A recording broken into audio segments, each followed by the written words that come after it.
Hai teman-teman pecinta tanaman, apa kabar? Berjumpa lagi dengan saya di channel ini. Ya, pada video kali ini kita akan sharing bagaimana cara perawatan anggrek panda ya, terutama anggrek panda yang tanpa media tanam ya teman-teman. Karena kemarin kan kita sudah membuat video tentang anggrek panda dengan media tanam seperti yang ada di depan kita ini nih, yang ditaruh di kayu kemudian diberdirikan atau diikat di kayu. Nah, kali ini kita akan sharing bagaimana perawatan anggrek panda yang tanpa media tanam seperti itu.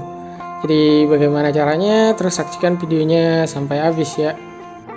Ya, sebelum kita mulai, video ini disponsori oleh Rabayan Orchid Lampung ya teman-teman. Bagi teman-teman yang ada di Lampung yang mungkin mau beli anggrek nih, bisa datang ke Rabayan Orchid nih. Ada WhatsAppnya tadi itu, teman-teman bisa pause juga. Dia menjual berbagai macam anggrek ya, mulai dari Dendrobium panda dan anggrek bulan juga ya. Oke. Ada Instagramnya juga, nanti linknya saya taruh di bawah. Ya baiklah, langsung saja kita mulai dengan penyiraman ya teman-teman. Seperti teman-teman ketahui bahwa anggrek panda tanpa media ini kan biasanya akarnya banyak ya, seperti ini ya teman-teman. Nah, akarnya banyak, tidak ada media, hanya seperti ini saja. Ketika posisi teman-teman membeli, ini sebenarnya tidak apa-apa teman-teman. Kenapa tidak apa-apa? Karena kan anggrek panda ini merupakan anggrek epifit ya, jadi tanpa media pun tidak apa-apa. Yang penting teman-teman itu rajin untuk menyiramnya ya. Ini pun bisa dengan cara metode infus ya teman-teman. Kalau anggrek panda itu bisa teman-teman infus seperti itu.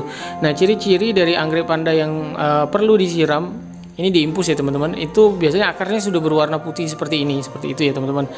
Nah, kalau misalkan teman-teman siram dia, kemudian akarnya itu sebaiknya sampai berwarna hijau ya, seperti itu. Kalau akarnya sudah berwarna hijau, artinya anggrek pandanya sudah dapat cukup air, maka teman-teman bisa siram lagi ketika akarnya sudah kembali putih. Kalau misalkan anggrek panda yang tanpa media seperti ini ya teman-teman, biasanya relatif aman dari kebusukan ya teman-teman, tetapi memang teman-teman harus rajin siram dia ya, karena anggrek panda yang tanpa media seperti ini biasanya cepat kering, tetapi relatif lebih aman daripada kebusukan, apalagi saat musim hujan dan ditaruh di pool hujan seperti itu tanpa naungan paranet ataupun greenhouse seperti itu ya teman-teman ya.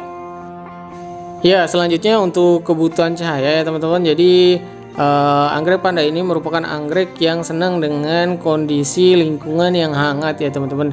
Jadi jangan diletakkan di tempat yang terlalu teduh sekali seperti itu. Biasanya kalau misalkan terlalu teduh, ini dia hanya akan subur saja tapi tidak mau berbunga teman-teman. Sebaiknya diletakkan di tempat yang terang gitu, banyak cahaya matahari yang berkisaran antara 40 sampai dengan 50% ya teman-teman.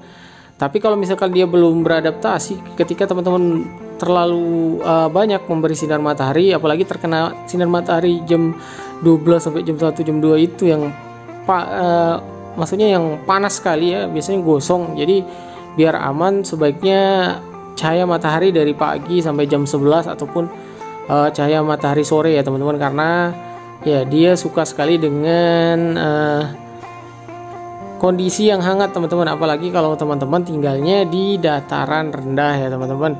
Tapi kalau misalkan teman-teman tinggalannya di dataran menengah atau dataran tinggi yang sejuk seperti itu, mungkin dia bisa dikeluarkan lagi lebih banyak sinar matahari lagi, karena kan dataran tinggi intensitas mataharinya itu meskipun banyak itu tetap saja sejuk seperti itu ya teman-teman ya.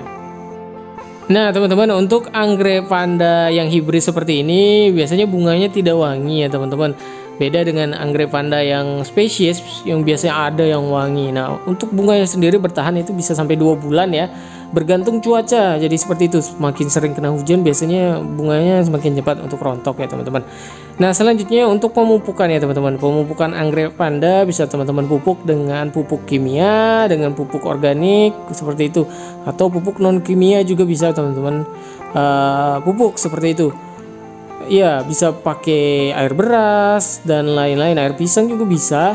Tetapi kalau misalkan teman-teman mau memakai pupuk kimia, tetap ya tidak henti-hentinya saya ingatkan bahwa dosisnya harus benar-benar diperhatikan, jangan terlalu banyak ya, karena kalau terlalu banyak itu biasanya tanamannya akan gosong atau akar-akarnya itu akan gosong ujung-ujungnya ya teman-teman. Jadi kasih pupuk secukupnya saja, maksimal itu kalau pupuk kimia itu 2 kali seminggu atau 1 kali seminggu, atau teman-teman juga kalau misalkan mau ngasih dia B1 bisa 2 minggu sekali. atau seminggu sekali lah maksimal seperti itu ya. Jangan terlalu banyak kasih pupuk, apalagi pupuk kimia ya teman-teman, karena kalau terlalu banyak itu biasanya tidak baik atau tidak bagus untuk pertumbuhan anggreknya juga seperti itu. Sebaiknya kalau memang teman-teman pengen pupuk alami saja seperti air beras atau air bawang, air micin seperti itu biasanya lebih aman ya teman-teman untuk anggrek ini semakin subur atau untuk berbunga seperti itu ya. Teman-teman, mungkin cukup sekian ya video kita kali ini tentang perawatan anggrek panda tanpa media ya. Cukup simpel seperti itu saja sebenarnya.